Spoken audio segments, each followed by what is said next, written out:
Hey everybody, Jonathan, Las Vegas Collectibles. Real quick, I made a video earlier laughing at the whole PSA too big to fail concept, and I do want to acknowledge that I do see a lot of potential problems with people holding on to PSA slabs if they continue to go down in value, especially collectors that have been around for a very long time.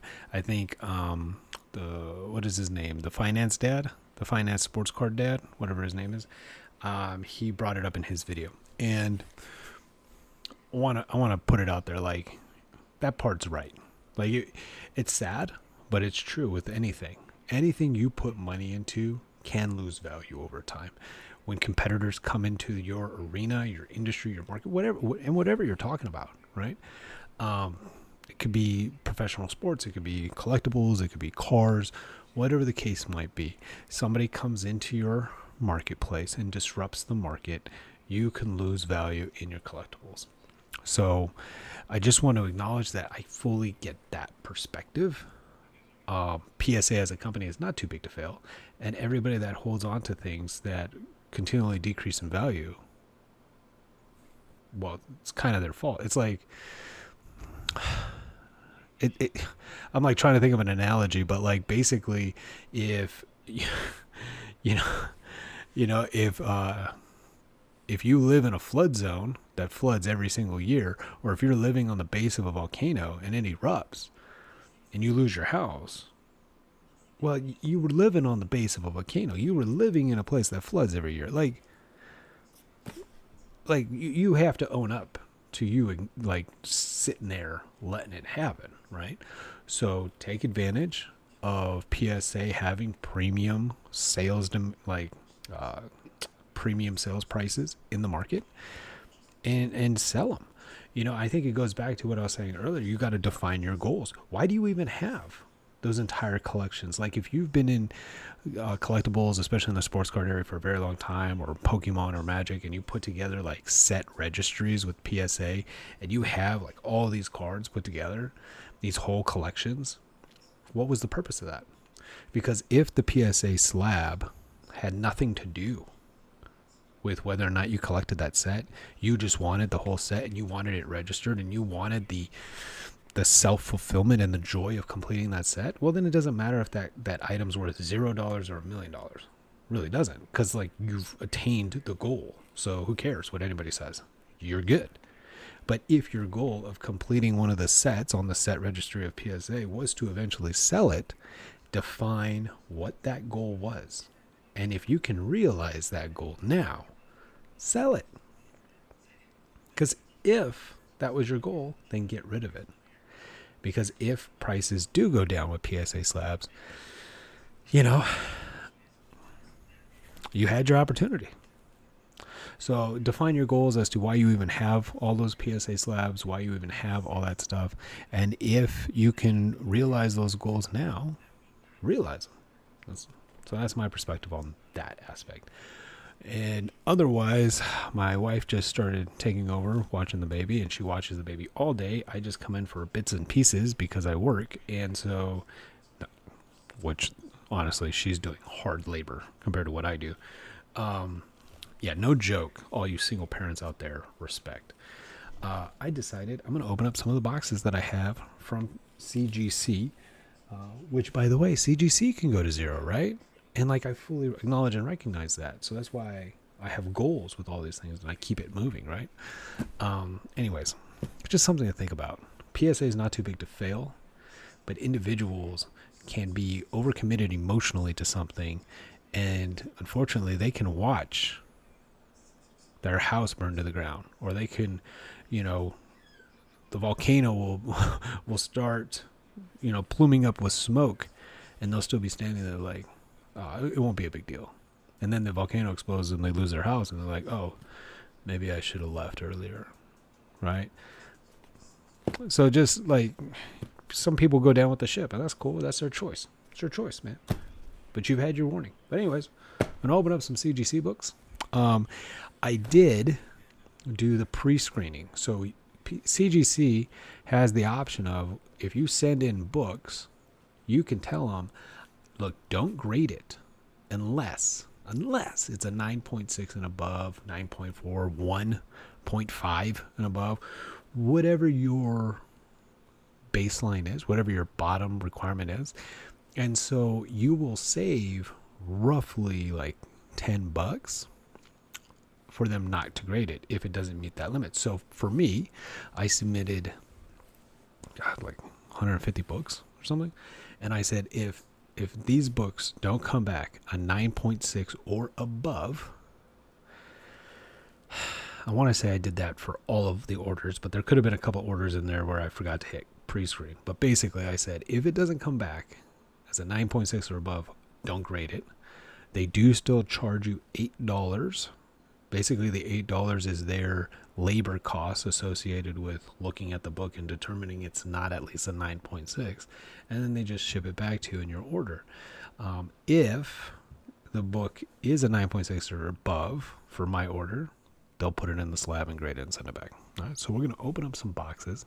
These boxes might actually be, because they're smaller, these might actually be returns. So my 100% rate, right? Well, not 100%. I got, what did I get? 50 out of 51 books so far are 9.8. So I don't know the percentage on that, but I'm pretty sure it's like 99%. It might be going down after I open these boxes. So let's take a look. Let's see what's inside these things. All right. So obviously you can see there's 3 boxes. Camera angle's horrible, but whatever. We'll get through it. Let's see. Box number 1.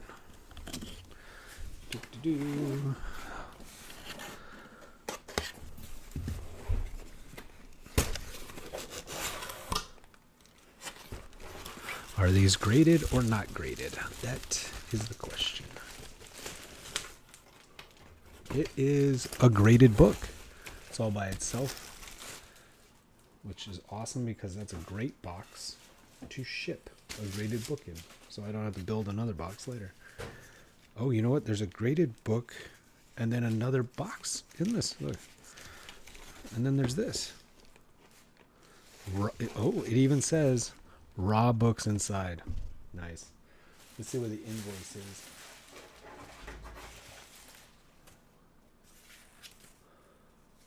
It says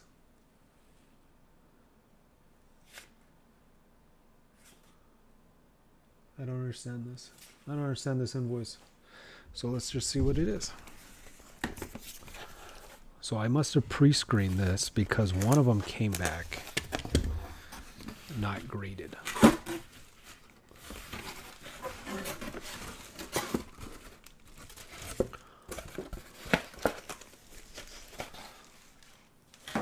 Oh, this is the deceased. It must have not have hit that 9.6. So that means that this book is most likely a 9.4 below. And so with these books, it's always a little bit tough because, here, I'll show you the book. So this book, if you're unfamiliar with this variant, it's got a like acrylic cover to the Virgin variant below. I don't know if you see that. It's like a see-through acrylic plastic. So, and now that I look at this acrylic in this bright light and everything, yeah, it's got little scratches in it. So I guess if you were to grade based off of the acrylic cover, it would be less than a 9.6. So I'm glad I did that because then I paid only $8 versus what is it, almost $20, $18, $15, something like that. All right, so I'll just sell that one raw, and it wasn't a 9.8, so that is, now I'm 50 for 52. Here we go. We got, bam, a 9.8. God, this camera angle sucks. 9.8. And the reason I really wanted this one graded. Oh, yeah. You see that cover? It's a ratio variant, so you had to order a whole bunch of comic books to even get this. I think it was 100. But that is John Romita Sr. So that's the legend himself. That's his cover for Amazing Spider-Man #1. Look at that, John Romita Sr. Amazing. All right, put that over here. Not John Romita Jr., John Romita Sr. So I wonder if, so this box is the same size, so it has the potential for the same situation. Maybe another raw book box inside or not, I don't know. All right. So that means I'm 51 for 53 so far.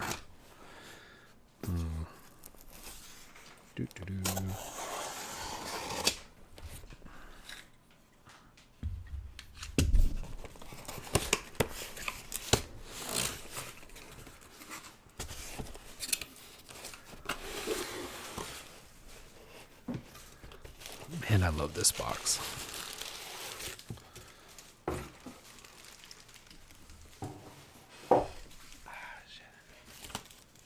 All right. I know, I'm sorry, man. My wife just said, hey, you're going to wake her up. Baby just went to sleep, so I got to be a little bit more quiet. If I wake up that baby, my wife's going to kill me, so. All right. Let's see what we got. Of course, it's the back. Oh, you know what? On the invoice, I was really confused because it said they valued these comic books at $200 each. So, because of that, such a rare ratio variant, I wonder if they tried to upcharge me. I didn't look for upcharges, but I wonder if I got upcharged actually. Because I only submit books for $20. So, if they think that variant is worth $200, that's interesting. This one's definitely not worth $200. Okay, so I paid $21 for this. Was that before or after the discount? Interesting. Dang, why'd they? Oh, because there was too many books and they had to ship it separately. I had to pay separate shipping fee. Is that what this is? Dang, the cost of this book went way up. I'm not getting my money back on this one. But this is Care Andrews. I ended up paying $50 for this because they had to send it in a separate box.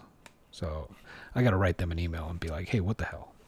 Maybe you should only submit books in sets of 25. Because obviously if you have an odd number and they send it back like this, you pay extra for the shipping, which will drive your cost per item up. So learned lesson there, right?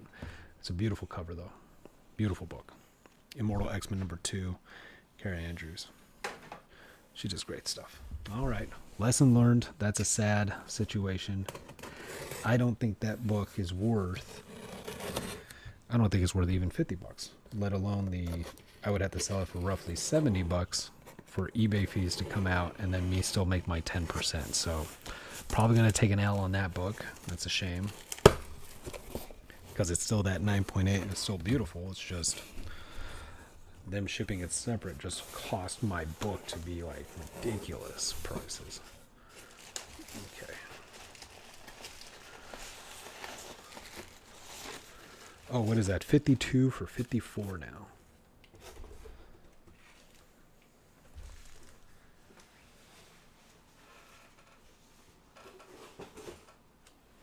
I'm all trying to put the box down as gently as possible so I don't wake up the baby.